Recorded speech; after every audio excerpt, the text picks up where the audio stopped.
Think your property license means you're safe? Think again. Even experienced landlords are getting fined because of small mistakes that can completely invalidate their license, or worse, trigger council enforcement. So in this video, we're going to cover 5 property license pitfalls to watch out for to help ensure you stay compliant. And stay tuned to the end. Last one's a mistake that even professional landlords make. Hi, Adam and Abs here. Welcome back to our channel where we help landlords stay compliant, avoid costly fines, and maximize their rental performance. So let's jump straight into it. First, one of the biggest misconceptions: property licenses are not transferable. If you buy a licensed property, that license doesn't automatically pass to you, even if it's completely compliant. Under the Housing Act 2004, every license is issued to a specific person or company, not to the property itself. But when you complete on a property purchase, you need to apply again for your own license in your own name, often with a stricter time frame. If you don't, you could technically be operating an unlicensed property, and that could potentially come with a hefty fine or consequences. Sure. Number 2, Article 4, planning. Even if you've got a valid HMO license, you might still be breaking the law if your property is in an Article 4 area and you don't have the planning permission.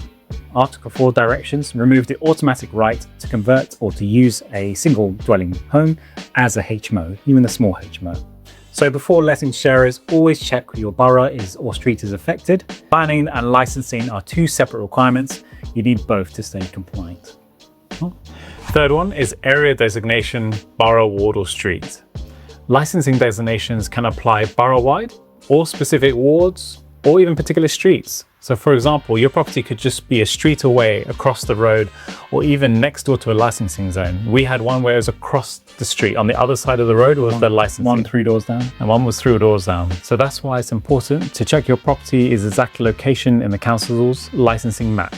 A few meters in the wrong direction could be the difference between being compliant or being fined, potentially. Yeah. So number 4, well, another easy trap is room size measurements. When photographers or letting agents draw up floor plans, they often measure the widest points to kind of make it as attractive as possible on the plan.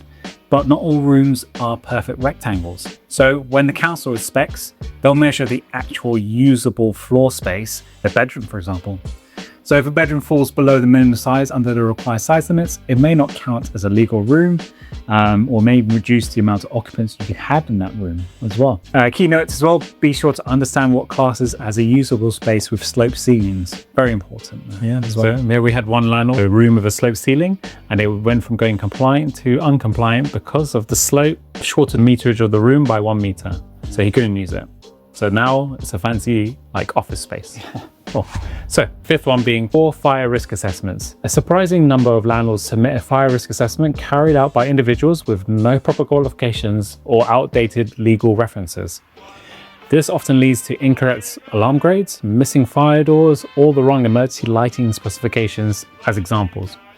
Under the Regulatory Reform Order and HMO Regulations 2006, the responsible person, that's typically the landlord or the agent, is legally liable if a fire safety requirement is not met or is not up to scratch.